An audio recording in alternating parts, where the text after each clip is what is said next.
Dobrý den, prosím o přihlášení, kdo ještě není.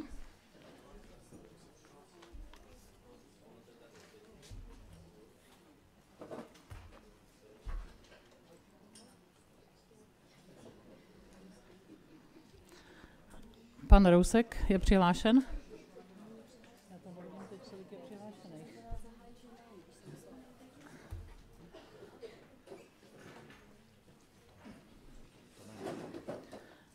Dámy a pánové, vážení hosté, ve znění zákona číslo 128/2000 Sbírky, paragraf 92 a následujících novel zahajuji 8. zasedání Zastupitelstva města Česká Skalice. Dle prezenční listiny je z celkového počtu 21 členů přítomno 19 a tudíž je dnešní jednání usnášení schopné. Na dnešním jednání vítám všechny přítomné členy zastupitelstva, občany města, vedoucí odboru městského úřadu a ostatní hosty. Za účelem zlepšení informovanosti občanů o dění v našem městě ve smyslu ustanovení paragrafu 97 zákona o obcích je prostor konání jednání zastupitelstva snímán kamerou a online přenášen. Snímán je předsednický stolek, zastupitelé, vedoucí odboru a prostor pro řečníky. Návštěvníci z řad nejsou monitorováni. V případě, že se kterýkoliv občan bude cítit poškozen na svých právech na ochranu osobních údajů, má právo podat námitku. Žádám všechny přítomné, aby v případě osobního vystoupení u řečnického pultu dbali se zvýšenou pozorností o práva ostatních členů a nesdělovali ve svém vystoupení žádné osobní údaje a citlivé osobní údaje. Všechny prosím o stišení mobilních telefonů. Děkuji. Konstatuji, že zápis ze 7. zasedání Zastupitelstva města byl ověřovateli zápisu potvrzen, nebyly proti němu podány námitky. Je k nahlédnutí u předsednického stolku. Před samotným schválením programu máme zde slib nového zastupitele. Z důvodu rezignace paní Kozákové na člena zastupitelstva je zapotřebí složit slib nového zastupitele obce. Mandát paní Kozákové zanikl dne 11.12. Současně se zánikem mandátu zastupitele byla ukončena činnost obřadníka. Následující den, tedy 12. prosince, nastoupil první náhradník z kandidátní listiny volební strany Pro město, pan Vít Mladý. Ten ale z rodinných důvodů vykonávat funkci zastupitele nemůže a proto se téhož dne mandátu vzdal. Další den nastoupil další náhradník, paní MUDr. Monika Haladová. Paní Haladová, prosím, k telefonu. Přečtu... Pardon. To byla výzva. Prosím k mikrofonu. Přečtu vám slib zastupitele a poté vy potvrdíte slovem slibuji. Slibuji věrnost České republice, slibuji na svou čest a svědomí, že svoji funkci budu vykonávat svědomitě v zájmu obce a jejich občanů a řídit se ústavou a zákony České republiky. Slibuji. Děkuji, přeji mnoho úspěchů v pozici zastupitele a ujměte se svého tlačítka.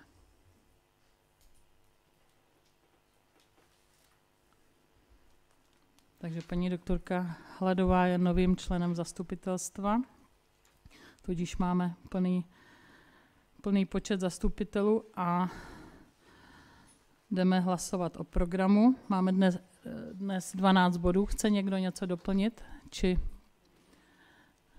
rozporovat? Pokud tomu tak není, tak prosím hlasovat.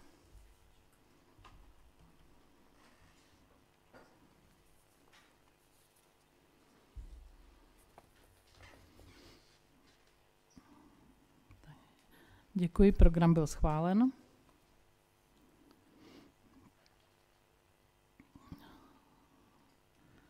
Další usnesení, volba, pracovní komise, pracovní předsednictvo ve složení Zuzana Jungwirthová a Gabriela Jiránková. Dávám hlasovat.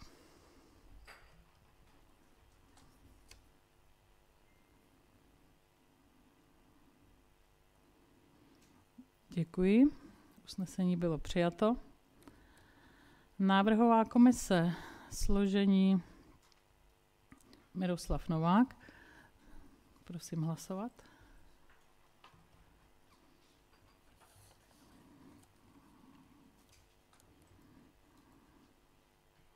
Děkuji. Usnesení bylo schváleno. Ověřovatele zápisu inženýr Aleš Vodička a Tomáš Plundra. Prosím hlasovat.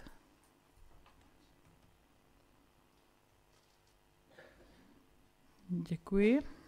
A zapisovatelkou dnešního jednání je Veronika Jakoubková. Prosím hlasovat.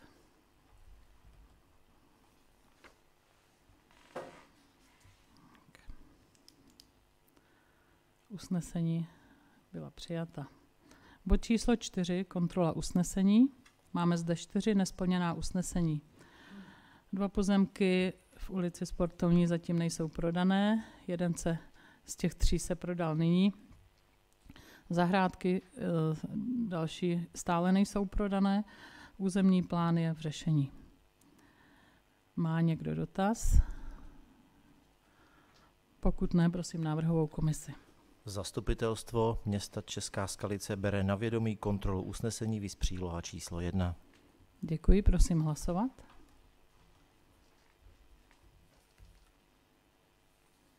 Usnesení bylo přijato. Diskuze k aktuálním záležitostem města, bod číslo 5.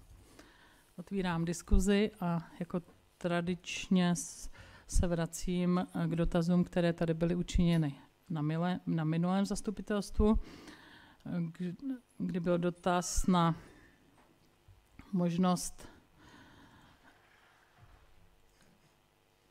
možnost změny křižovatky u Spity a u ATC na kruhový objezd.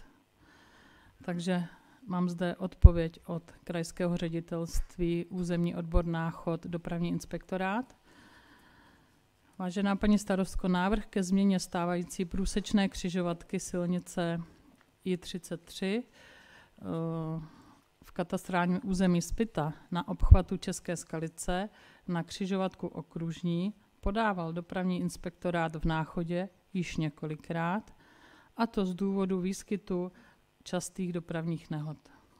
Naposledy nám vlastní komunikace Ředitelství silnic a dálnic Správa Hradec Králové odpověděl, že přestavbu stávající křižovatky na okružní považuje za nevhodný způsob.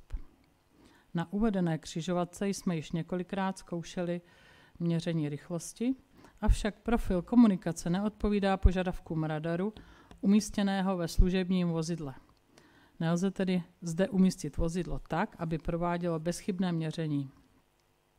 Dále jsme zkoušeli měření rychlosti ručním měřičem z nadchodu nad komunikací, ale ne všechna vozidla šla zaměřit a hlavně po zaměření vozidla docházelo k tomu, že se vozidla na obchvatu České Skalice otáčela a tím vznikaly velmi nebezpečné situace.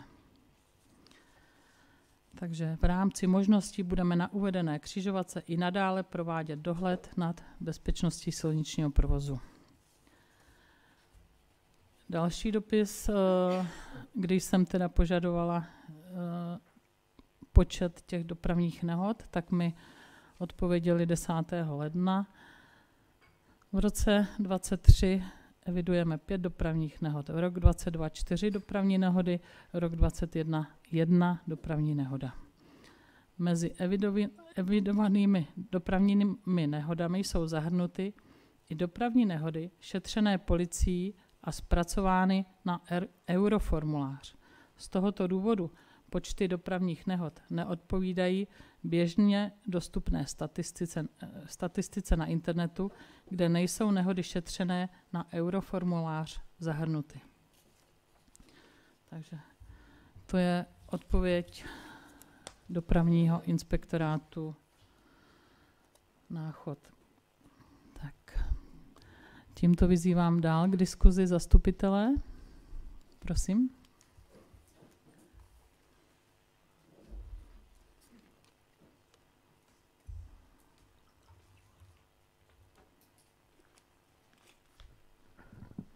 Dobrý podvečer. Ještě trošku. Tak. Už je to lepší? Dobrý podvečer ještě jednou. Já bych chtěl tlumočit prosbu několika občanů, kteří se na mě obrátili v nedávné době s problémem, který se vyskytuje u bytového domu Olga. Tady sdružují se tam, řekněme, party nebo skupinky mládeže a chovají se velice nevhodným způsobem, pokřikují velice vulgárně, dochází tam i teda k takovým jako výhrůžkám a podobně a sám jsem si to teda ověřoval i u pracovnic v holičství a bylo mi to potvrzeno, že dokonce teda jim bylo boucháno na výlohu a že se tam museli zamknout a nakonec předčasně ukončit práci a odejít z práce. Bylo mi už odpovězeno jednou paní starostkou, že i ona o tom ví a že už se tím městská policie zabývala, přesto ten problém pokračuje dál. Takže bych se chtěl zeptat, jestli by bylo možné zjednat nějakým způsobem nápravu. Děkuju. Děkuju. Prosím, Pavle.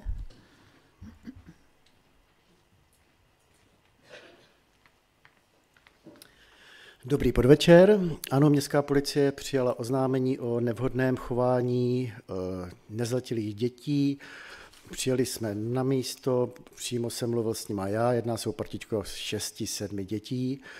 Důrazně jsem jim domluvil, s některými rodiči jsem i mluvil. Takže městská policie bude nadále provádět kontroly, ale apeluji na občany, aby toto oznámení prováděli hnedka, ale ne následně po 14 dnech. Takže když my tam potřebujeme přijet hnedka, podívat se na kamerové záznamy a chytit ty děti na místě, čeho se dopouštějí. Když to je po 14 dnech, tak nevíme pořádně, kdo tam byl a je to neúspěšné. Takže městská policie bude provádět kontroly u Olgy a případně, když to nepomůže s komunikací s rodičemi, tak to bude všechno oznámené na OSPOD do Náchoda.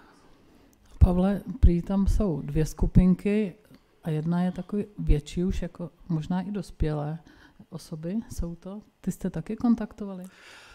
Ty jsme nekontaktovali, protože říkám, oznámení bylo po týdnu, po 14 dnech, takže já jsem mluvil s těma většinou 14letýma dětima, který tam byli, který se doznali a slíbili, že to dělat nebudou, ale dnešní doba je taková, že ty děti jsou neukázněný, prostě je to složitý, trestně odpovědní nejsou, když jim není 15 let, takže když rodiče jim nedomluví, musíme to řešit přes OSPOD, ale jde o to, o co se jedná, jo? Jestli to jsou nějaké brutální jakoby nadávky nebo nějaké chování, ale my to musíme všechno dokázat. Když nám to zapřou, tak jsme druhý.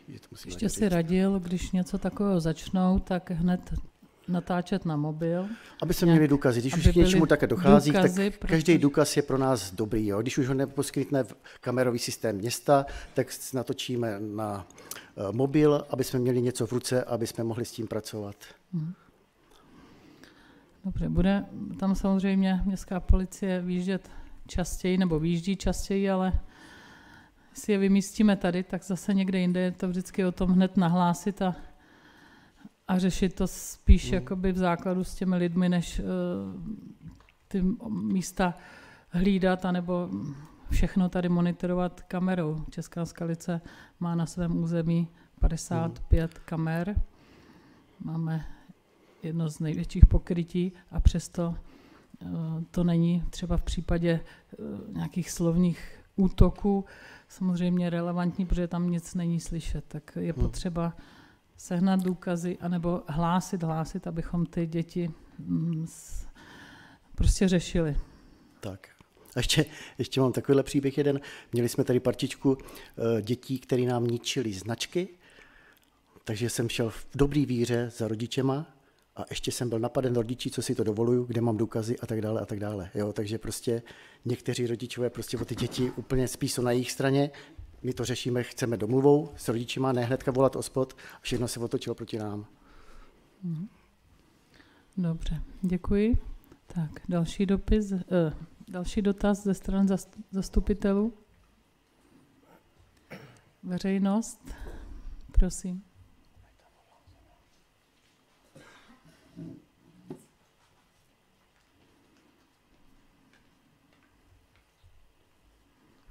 Dobrý podvečer.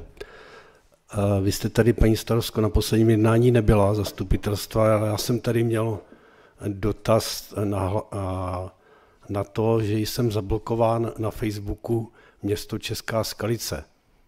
Myslel jsem si, že to bude tedy nějakým způsobem vyřešeno a do dneška, což jsem kontroloval z cizího telefonu, tam jsem se dostal ze svého ne, to vyřešeno nebylo. Čili mě by zajímalo, kdo vlastně tohle má jaksi na starost, nebo to oprávnění někoho z občanů města nebo z kohokoliv, když ten Facebook, který město má, a je to vlastně oficiální jakási báze, tak kdo má a podle jakého předpisu nebo interního nařízení právo to udělat. A budu pokračovat, prosím ještě.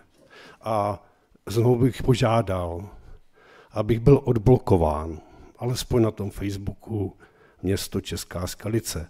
Protože je-li toto právo nebo tato věc upírána jednomu, vážení zastupitele, jak by to bylo upíráno všem, i vám.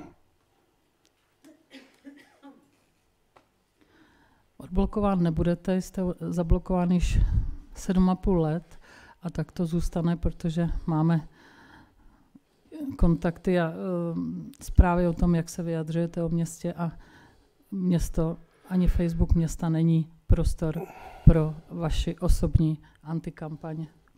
Žádnou antikampaň nedělám a tak řekl jsem to tady jasně, paní starostko. Ještě ani nebyla, tak nezbývá mi, než se stotožnit s tím rozhodnutím, které bylo uděleno. Dobře, pojedu tedy jinou cestou, jinou možná právní cestou, ale myslím si, že mám na to právo. A jestli zastupitelé tady sedí a neřekne někdo ani slovo na moji obranu, je to smutné. A já vám to vysvětlím, proč to je smutné. Protože jako občan města nemám veškeré informace. Na webu města oficiálním se téměř nic nedozvím. Víte, jaká se stala tragédie v Praze 21. prosince? 23. byl vyhlášen státní smutek, jehož součástí byla i hodina ticha. Média říkali, že města jsou osloveni, že mají nějakým způsobem reagovat. Dobře, vyvěsili jste černou lajku, to bylo všechno. Žádné oznámení v rozhlase, na oficiálním webu města nebo stránkách města nic nebylo. Nevím, bylo-li něco na webu města. Vím jediná věc, která se stala, takže junáci nebo skauti, že jak pořádali tu sbírku nebo to betlémské světlo, tak u toho od 2 hodin do 4 lidi mohli zapálit svíčku u kašny, ale nikdo to nevěděl. Čili to je ukázka toho, že kdybych tam na tom asi byl, tak vás na to upozorním, nebo něco řeknu. Nezazvonil ani jeden zvon v České Skalici. Neoznámilo nic rozhlas, který máte. Proč aspoň jste to neřekli, že se připojujete k tomu nějak, nebo že prostě vyjadřujete soustrast těm lidem, že vám je to líto a že vyzýváte občany, aby něco v těch 12 hodin tu minutu ticha drželi. Já jsem byl ve městě. 4 lidi u penzionu Olga se zastavili a hodinu tam stáli, jinak nikdo nic. Vím, bylo před Vánocema, ale i tak. Čili ještě jednou vás důrazně žádám a za zastupitele po odpovědi paní starostky, abych byl z Facebooku města odblokován, aby mě tam byl umožněn přístup. Děkuji. Děkuji. Zkuste zase poslat stížnost na mě. Máte s tím zkušenosti? Kraj, ministerstvo, Česká inspekce životního prostředí. Zkuste to všude, až mi napíšou, že vás musíme odblokovat za vaše handlivé napadání kdekoliv, pak to uděláme. Já mám připomínku k tomu 21. V podstatě můj syn tam studoval a jeho se to strašně dotklo, takže ta svíce poprvé zapálená u Kašny byla naše. Dali jsme vědět junákům a postovali jsme jim tu sbírku, ten odkaz na tu sbírku pro ty zasažené rodiny a studenty. Stáli jsme tam s Martinem tu minutu a taky nám teda bylo strašně líto, že neslyšíme žádné zvony, že neslyšíme nic. To se musím přiznat, že nás to jako trošku zasáhlo. A teď k tomu Facebooku, pane Fejfare, je to sociální síť. To není oficiální webová stránka na sociálních sítích, jakékoliv. Sociální síť X, Facebook, TikTok a další je dobrovolná účast, která tam je potvrzena správcem. A pokud se na tom Facebooku někdo chová špatně, dostává prostě nejdřív ban a potom blokaci. Takže právní cestou to můžete zkusit, ale myslím si, že vám to nebude k ničemu. Tak my nemáme teda ve vlastnictví podle mě žádné zvony. A tu výzvu na zvonění jsem opravdu třeba laicky brala, že to dostanou ty kostely. Že my normálně jako nedáváme kostelům výzvu, aby zvonili, nebo kdy mají zvonit. Minutu ticha jsme řešili hasiči s sirénou a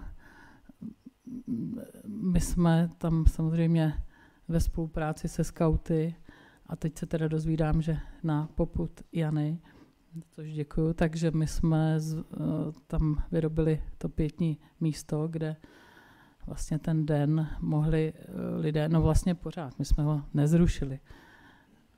A jestli tvoje svíčka byla první, tak moje byla druhá s květinou, když jsem tam hnedka ráno jela prostě to pietní místo zahájit a byli jsme takhle domluvení se skauty, že tam sice v tu dobu budou a že tam třeba i přibyde víc svíček a že tam prostě je vhodné, když tam ty lidi přijdou a jinak na našich sociálních sítích to bylo zveřejněno. Takže kdo se chtěl poklonit anebo vzpomenout, tak určitě příležitost měl a jelikož toho média byla plná, tak si nemyslím, že bychom nebyli informováni. Tak, další dotaz z řad zastupitelů. Prosím.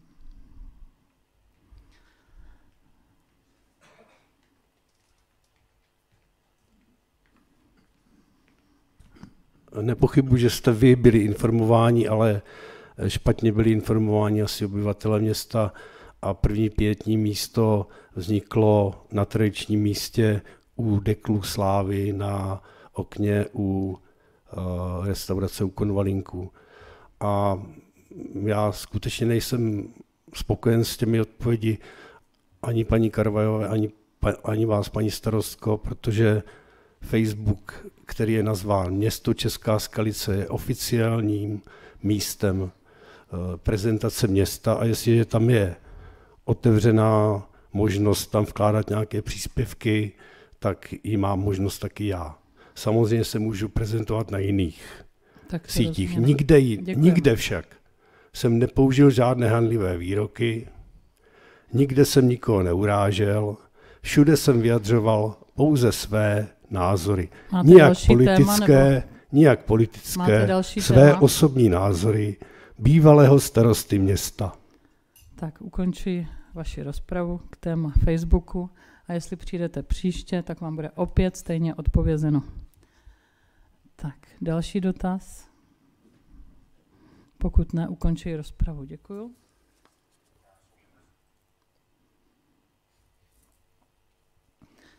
Tak prosím o stišení telefonu všech v sále. Rozpočtové opatření číslo 7 2023. Zastupitelstvu města je předkládáno rozpočtové opatření číslo 7 2023, které zahrnuje především příjem dotací v závěru roku, přeúčtování grantů a nákladů na akci Infrastruktura Zlíč 2, druhá etapa, Tam se přeúčtovalo peníze mezi chodníky a veřejným osvětlením na správné částky a pak zejména krytí nákladů na finanční vypořádání vratky části dotace Královéhradeckému kraji, kdy jsme obdrželi v roce 2002 část dotaci na lávku přes přivaděč a vlastně jsme ji vysoutěžili za méně, než byl předpoklad, takže procentuální vypořádání nás pak, nebo jsme museli vlastně díky tomu procentuálnímu vypořádání poměru dotace a vlastní příspěvek tu částku peněz vrátit Královéhradeckému kraji. Z tohoto důvodu je schválení rozpočtového opatření v kompetenci zastupitelstva města. Finanční výbor souhlasil. Stav rezervy po rozpočtovém opatření číslo 7 je 11,7 milionů korun. Má někdo dotaz nebo připomínku? Pokud tomu není, prosím návrhovou komisi. Zastupitelstvo města projednalo a schvaluje rozpočtové opatření číslo 7/2023, viz příloha číslo 2. Tak děkuji, prosím hlasovat.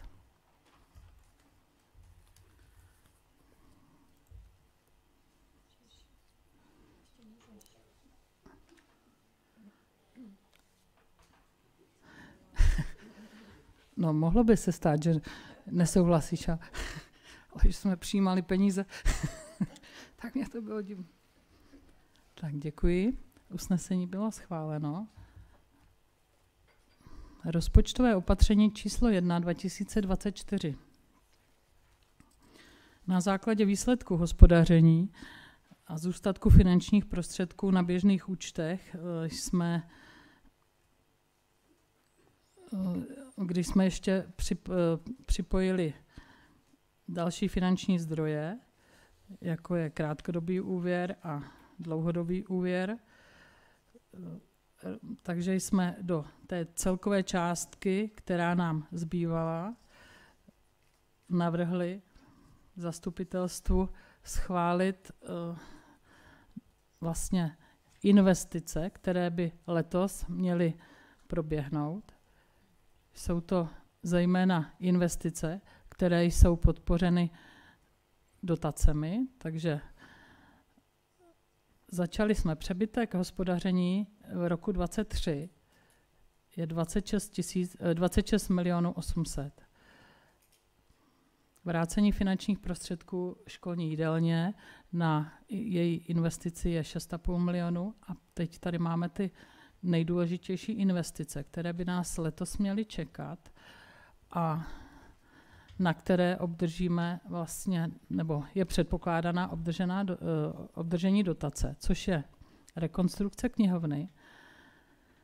Tam je předpokládaná investice 21 milionů. Modernizace turistické infrastruktury 2,5 milionu. Doplňkové zázemí a vybavení pro traily 450 000 a dětské hřiště Zlíč 850 000.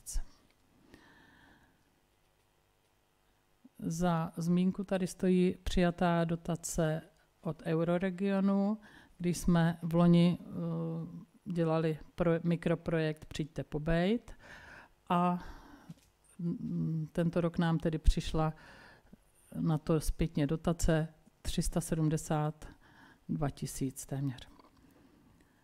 Máme tady dvě nářadí nebo dodávku a sekačku pro technické služby. A dále tady máme další dotaci 460 000 od Euroregionu, kdy jsme dělali mikroprojekt Zlatý stok Česká Skalice cestou historického dědictví. Takže když my schvalujeme teď náklady na rekonstrukci a další ty dotační peníze, tak je předpoklad, že knihovna Barunky Panklové se bude realizovat v roce 2024 a 2025, přičemž letos by se proinvestovalo dle našich výpočtů maximálně 7 milionů a tam vlastně dole vidíte, že bychom i z toho částečně, z těch nevyčerpaných peněz, bychom, jelikož si je musíme držet na účtě, takže bychom vlastně 14 milionů použili na splacení krátkodobého úvěru na požární zbrojnici, kterou už máme odsouhlasenou rozpočtem v prosincovém zastupitelstvu. Nám již přišlo 3 miliony od Královéhradeckého kraje, nyní ještě letos dostaneme 4,5 milionu od Ministerstva vnitra. A tak to by byla další částka na splacení toho krátkodobého úvěru 20 milionů. Na chodníky, které budeme nyní opravovat od náměstí ulice TGM vlastně k prodejna Marta, tak tam dostaneme 1 milion korun. Letos ještě budeme opravovat Barunčinu školu v zázemí. Na to nám přijde dotace 1,1 milionu korun. Další etapa vojenského hřbitova. Na to nám přijde 640 000 dotace a od Euroregionu opět asi 370 000 na další mikroprojekt. Opět přijďte pobejt zase s polským městem, myslím Kudova. Takže ty dotace, které čekáme, plus to nevyčerpání rozpočtu na knihovnu baronky Panklové by nám umožňovalo splatit krátkodobý úvěr a vlastně v novém roce 2025 ho zase načerpat a tím doplatit tu větší část knihovny baronky Panklové. Letos vlastně dá se říct největší část prostředků jde na opravu hasičské zbrojnice, kde je rozpočet okolo 20 milionů. Takže vlastně finanční prostředky už máme zablokované z prosince a na ten letos, dá se říct, využíváme také i ten dlouhodobý úvěr, krátkodobý úvěr, všechno, co máme zapojené a budeme dál se snažit získávat další dotace, abychom mohli i příští rok zase investovat. Jsou to 2 velké akce letos, to knihovna a požární zbrojnice. U té knihovny chci ještě podotknout, že tam je příspěvek dotace o 79%, to znamená, že neuznatelný náklad je pouze DPH. Je to tak výhodná dotace, že když to vypsali, tak jsme nelenili a napsali, byl složitý projekt, ale v knihovně by mělo vzniknout bezbariérový přístup, nové výtah, měl by tam být nové sociálky, prostory by se měly zmodernizovat, včetně zahrady, přístavba. Takže vidíme to jako vhodné a 79% je velice dobrá dotace. Takže až by nám zase vyplatili tu dotaci příští rok po ukončení té stavby, tak ta bude zase následně sloužit k prostě buď to k dalším investicím nebo ke splacení zase, jak my těch 20 milionů, to víte, již mnoho let točíme ten krátkodobý úvěr, kde máme velice výhodné podmínky. A dá se říct, že to je pro nás výhodnější, než šetřit a čekat, až si na to našetříme, takže spíš investovat, žádat o dotace a takhle. Takže jsem detailně rozebrala rozpočtové opatření číslo 1. Ještě rekonstrukce v jídelně, takže já, když tak ještě předám paní místostarostce, i když jsme se nedomluvali, ale ona o tom ví nejvíc. Hezký podvečer. Ještě v rámci rozpočtu vidíte jednu položku a to je položka 5 milionů korun, která je která je v rámci té položky investiční transfer školní jídelně. A těch 5 milionů korun by se případně použilo letos na rekonstrukci kuchyně, a to zejména stavební část, jako kompletně voda, kanalizace, odpady, jsem řekla, a abychom mohli postupně tu kuchyň a technologii kuchyně vlastně modernizovat, tak je potřeba udělat tento zásah minimálně po 30 letech. Takže máme před sebou další výzvu, 3 budovy, hasičská zbrojnice, případně knihovna, pokud dopadne dotace, a školní jídelna.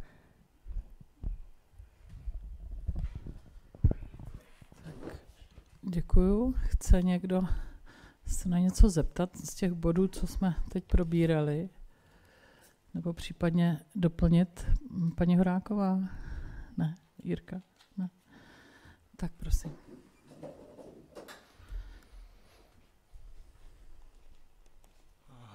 Dobrý podvečer. Já se jenom zeptám, jestli v tom finančním balíčku na tu jídelnu jsou zahrnuty i náklady případné na zajištění statiky, protože to nevím, jestli v tom je nebo ne. No. Je to dost důležitý.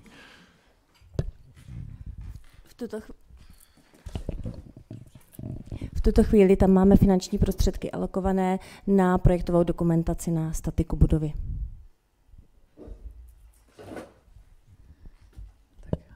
Další dotaz, prosím. Pokud tomu tak není, tak prosím návrhovou komisi. Zastupitelstvo města projednalo a schvaluje rozpočtové opatření číslo 1/2024, viz příloha číslo 3. Děkuji, prosím hlasovat.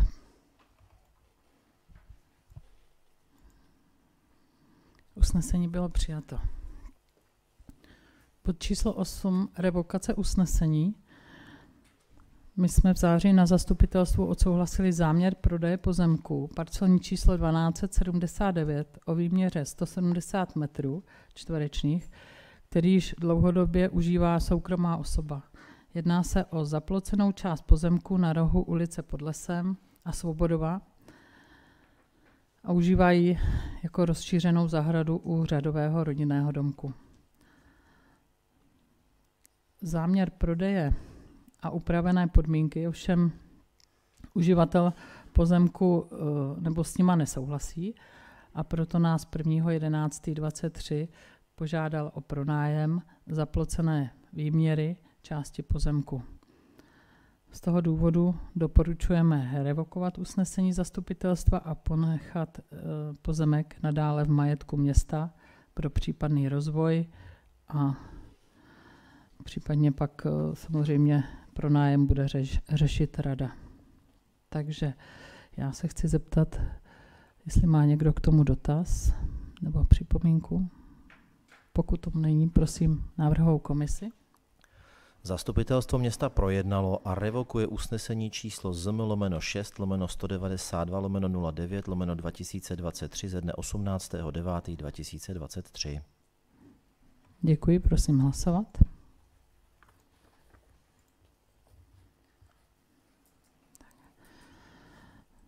Usnesení bylo přijato. Bod číslo 9. Prodloužení zahájení výstavby rodinného domu. Máme zde žádost, kdy žadatelka má platnou kupní smlouvu, na základě které v roce 2021 koupila od města pozemek, parcelní číslo 3/1, pro stavbu rodinného domu v místní části Zlič. V kupní smlouvě je závazek, že na pozemku kupující zahájí výstavbu rodinného domu nejpozději do 3 let od podpisu kupní smlouvy. Při porušení povinnosti má právo prodávající, což je město, odstoupit od smlouvy. Vzhledem k tomu, že pozemek leží v ochranném pásmu přírodní rezervace Dubno Česká Skalice, je třeba k povolování staveb, změně využití pozemku, terénních úprav a jiných nutný souhlas orgánu ochrany přírody Krajského úřadu Královéhradeckého kraje. Součástí žádosti je ovšem vyhodnocení vlivu záměru na chráněné zájmy, hodnocení biologického průzkumu nebo biologický průzkum.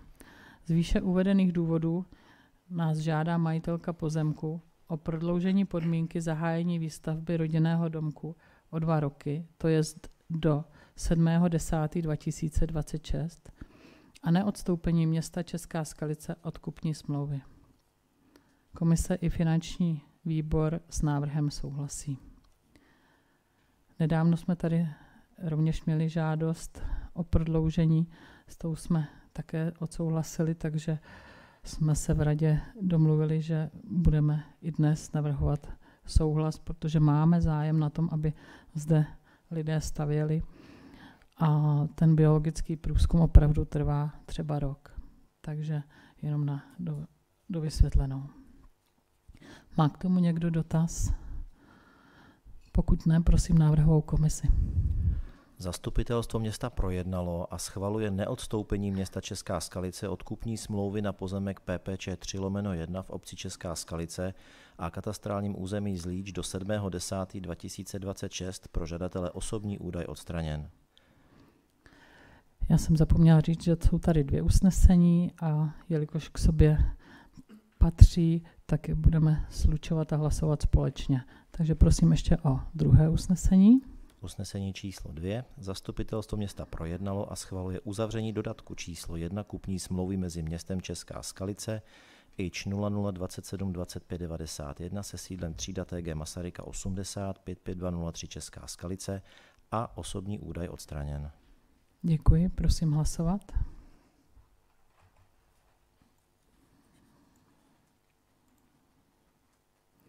Usnesení bylo schváleno. Nebo byla schválena obě. Děkuji. Bod číslo 10. Odprodej parcelní číslo 1263/1. Máme zde žádost o odprodej části pozemku 1263/1 ovocný sad o výměře asi 59 metrů čtverečných v České Skalici. Vlastníkem je město Česká Skalice. Jedná se o část pozemku za řadovým rodinným domem žadatelů v ulici Pod lesem.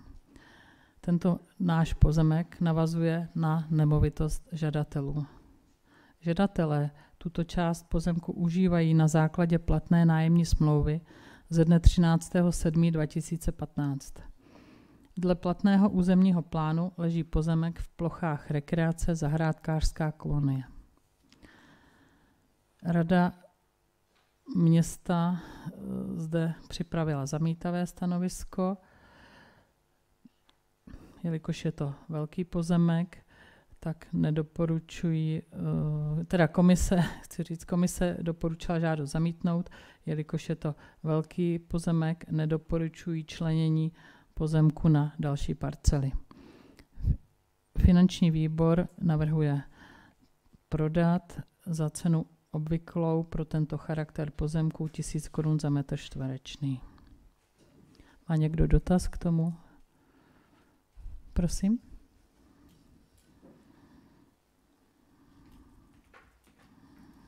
Dobrý podvečer. Možná jenom s ohledem na to, co jsme projednávali v bodě 8, kde taky původní, nebo v podstatě to podobná situace, kdy je pozemek, v podstatě, který je ve vlastnictví města, ale je z nějakým důvodem prostě dlouhodobě užíván vedlejším majitelem nějaký nemovitosti nebo něčeho takového. Tak vzhledem k tomu, že v tom bodě 8 jsme nejdřív navrhovali to, že bychom to prodali, taky s ohledem na nějakou udržení nějaké kontinuity nebo něčeho takového bych v tomhle bodě navrhoval, aby jsme i my v tomhle případě hlasovali a dávám jakoby návrh změny, nebo v podstatě to, jak to říká ten protinávrh, že v tomhle případě bychom ten pozemek nejprve nabídli k prodeji a potom bychom v podstatě viděli, postupovali dál. Stanoviska. Za jakou cenu myslíš? Za těch 1000 korun, jak říkali, ta cena cena obvyklá, 1000 korun. Takže prosím, připravíme protinávrh. Děkuju.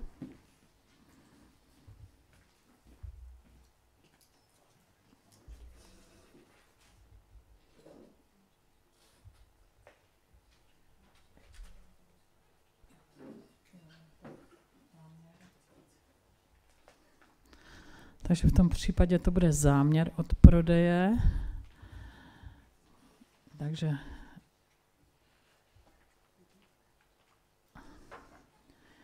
Jiří, tam by bylo DPH nebo ne? Jak to je? Bez DPH, jo. Teda 1000 je čistá cena bez DPH. Mhm.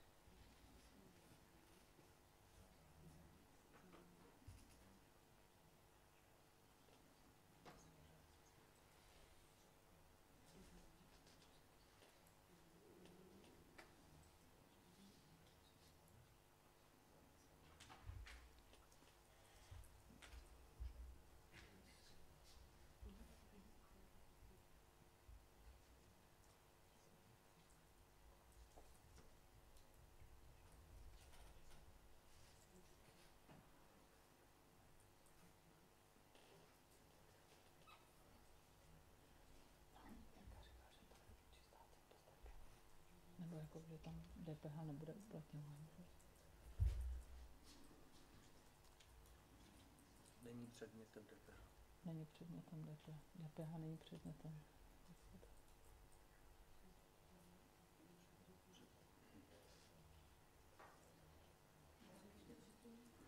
Ano, ano. Pojďte. Jo, určitě. Využijeme čas.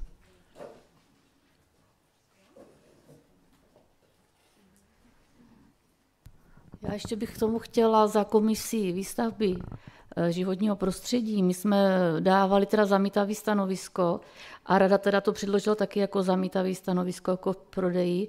Jestli si matně pamatuju, tak tam je problém i potom s přístupem k těm zahrádkářům z té druhé strany. Jo, tak z toho důvodu my jsme to vlastně jako dávali zamítavý stanovisko. Takže nevím, jestli teďka jako to chcete nabídnout k prodeji za 1000 korun. Tam problém vlastně k zahrádkářům. Jestli si pamatuje paní Horáková, jestli by mohla k tomu něco říct. Já si to přesně nepamatuju. Jestli můžu, tak tam těch 59 metrů je ale již teď zabraných a je tam již teď postaveno vlastně parkovací stání, takže jak se to změní, když jim to prodáme, nebo když to mají v pronájmu, jako ten přístup, protože ten je tam pořád stejný. Tam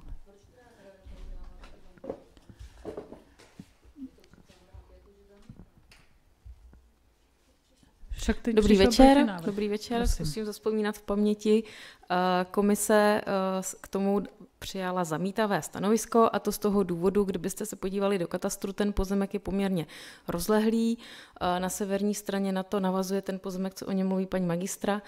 A argument jeden z těch, kromě toho, že vlastně komise drží tu svoji línii některé pozemky neprodávat, i když tady to úplně nesouvisí s komunikacemi, ale řekněme třeba s nějakým dalším rozvojem.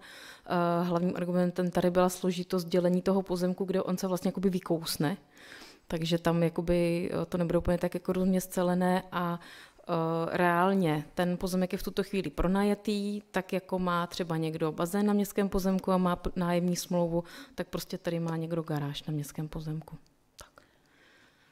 Tak my jsme většinou ctíme a dáváme tam doporučení komise, nebo se snažíme, ale živě jsme na toto téma diskutovali a vlastně tam ty zahrádky jsou v soukromém vlastnictví, tam nemá město žádný jakoby záměr nebo potřebu.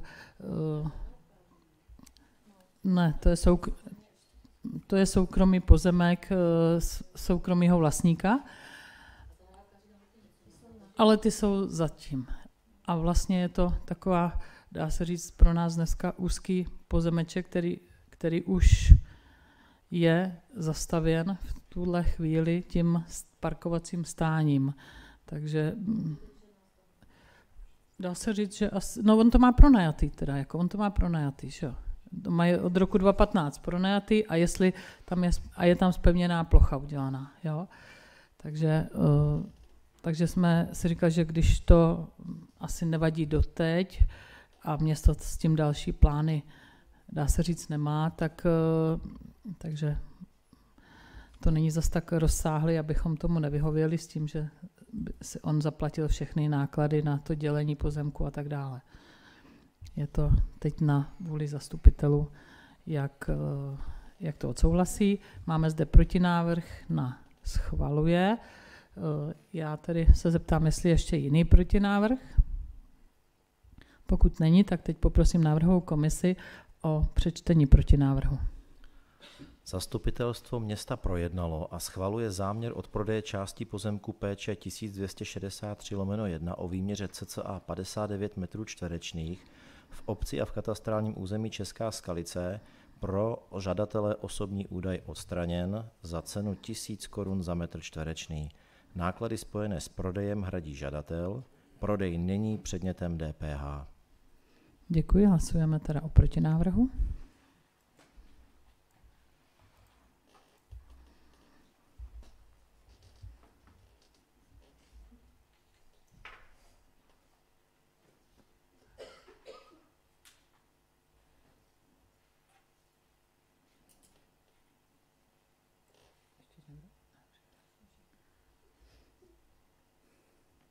Takže pro bylo 14, proti 4, zdržel se 1. Znamená, že protinávrh byl přijat a o samotném návrhu tedy nehlasujeme. Děkuji. Bod číslo 11, akční plán 2023 a 2024. Zastupitelstvu města předkládáme plnění akčního plánu za rok 2023 a návrh nového akčního plánu pro rok 2024. Je to vlastně soupis akcí, které si vždycky na začátku roku řekneme, že bychom chtěli dokončit. Jsou tam i akce, které nám třeba přepadnou z minulého roku nebo z předminulého, podle toho, jak je to plnění ovlivněno různými vlivy. Akční plán, který jsme si naplánovali na rok 2023, byl splněn, dá se říct, ze 70%. 30% úkolů, které nebyly splněny ke konci roku, byly vlastně nebyly splněny z následujících důvodů. Jedná se například o projektové dokumentace, kde je smluvně termín dokončení posunut z různých důvodů do roku 2024. Jedná se o akce soukromého investora nebo soukromých investorů nebo kraje, které město nemůže ovlivnit. Příkladem je, kdy máme alokovanou částku 1 000 000 korun na parkoviště dole pod náměstím v případě, kdy bude stavět soukromý investor tam dům, tak to samozřejmě už je asi 2 roky alokované v rozpočtu a v akcích, ale jelikož ještě nestaví, tak to nemáme vlastně odepsaný ten úkol. Na rok 2024 je naplánována a mnoho z těch akcí už jste viděli i dneska v rozpočtovém opatření. Tak je to revitalizace vojenského hřbitova za 2 100 000, projektová dokumentace Zelená, ulice Zelená, kde kraj příští rok chystá opravu ulice Zelené, takže my tam vodu a kanalizaci již máme vyřešenou, ale projektujeme tam nové chodníky, veřejné osvětlení. Projektová dokumentace 28. října, která navazuje na celou tu lokalitu na Kamenci. Projektová dokumentace ulice Komenského, která je již z velké části hotová. Tam jsme vlastně měli v loňském roce několik jednání s majiteli domů v ulici Komenského. Dořešovali jsme tam všechny možné vztahy. Tak snad už bude projektům konec a myslím v ulici Komenského a začneme stavět. Už se na to těším velice. Projektová dokumentace, veřejné osvětlení Malá Skalice. Dělali jsme pasport celého veřejného osvětlení v České Skalici. Vyšly nám z toho ulice, kde je nedostatečně osvětleno, ulice, kde není vůbec veřejné osvětlení, příkladně ulice Máchova, Hálkova. Tam je potřeba to dotáhnout. Projektová dokumentace veřejné osvětlení Spyta, to znamená napojení ze Sportovní ulice na Spytu. Nyní začala výstavba cyklostezky úsek 1, která je pod nádražím nebo pod sběrnými surovinami ke Spytě, takže tam v rámci té stavby uděláme přípravu na veřejné osvětlení a dodáme pak veřejné osvětlení k tomu úseku vlastně od viaduktu ke Spytě. Což si tam oprávněně mnoho spyťáků stěžuje, že to je tam ostrachít.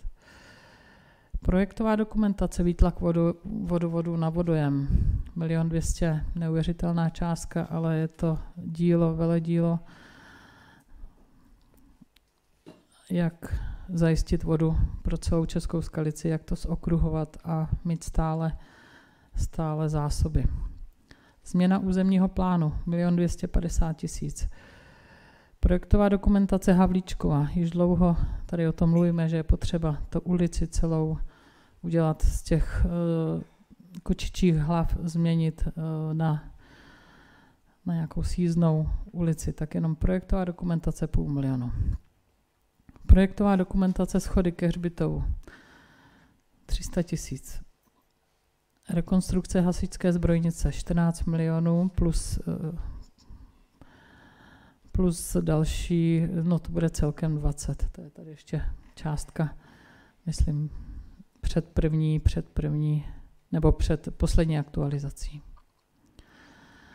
Nebo takhle, už to vidím. Rekonstrukce hasičské zbrojnice 14 a nové zázemí městské policie 6. Je to tady tak jako rozděleno, protože hasičská zbrojnice, která se nyní bude soutěžit, hledáme zhotovitele, tak vlastně v přízemí budou hasiči naše jednotka a v prvním patře bude nová služebná městské policie. Takže to jsou naše akce nebo náš akční plán, který bychom chtěli splnit. Jak vidíte, je to mnoho projektových dokumentací a nechceme dělat do šuplíku, ale jsou to takové hořáky, které ale ve výsledku jsou hrozně drahé.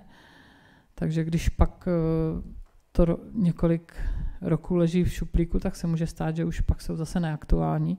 Tak je to ještě potřeba i přesto, že to plánujeme, tak jednat s různými síťaři a vlastně uvědomovat si, co je teď pro nás priorita. A proto třeba se jí několik let už odkládá projektová dokumentace Havlíčkova, protože tam nemáme vyřešené vztahy vlastně s majiteli přilehlých pozemků a tak dále. Tím asi jsem vyčerpala k těm akcím.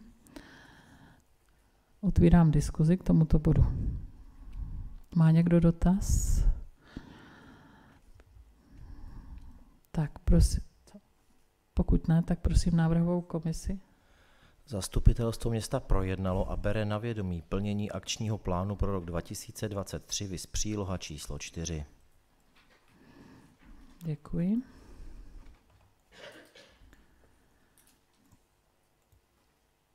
Tak teď tedy akční plán 24. Budeme odsouhlasovat. Zastupitelstvo města projednalo a schvaluje akční plán pro rok 2024, viz příloha číslo 5. Děkuji, prosím hlasovat. Usnesení byla přijata. Poslední bod je kontrolní výbor, kdy jsme obdrželi od kontrolního výboru obsah plánované kontroly vybraných usnesení z 29. a 30. schůze Rady města Česká Skalice, které se konaly 13. a 21. 12. 2023. Takže s tímto obsahem se zastupitelé seznámili a vezmeme na vědomí. Má k tomu někdo dotaz? Pokud ne, prosím návrhovou komisi. Prosím.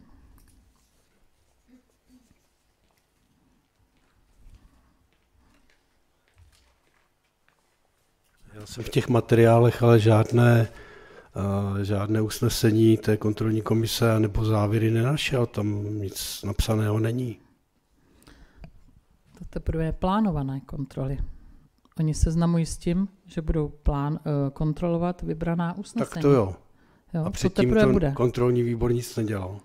To se projednávalo na minulém zastupitelstvu. Tak, prosím návrhovou komisi. Zastupitelstvo města projednalo a bere na vědomí obsah plánované kontroly vybraných usnesení z 29. a 30. schůze Rady města Česká Skalice, konané dne 13.12. a 21.12. roku 2023. Děkuji, prosím hlasovat.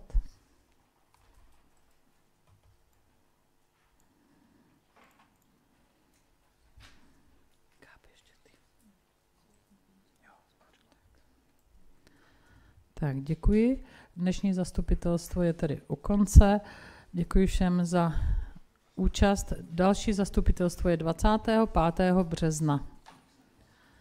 V 17 hodin opět tady. Děkuji. Mezitím vás zvu na masopust 10. února v České Skalici v Barunčině škole.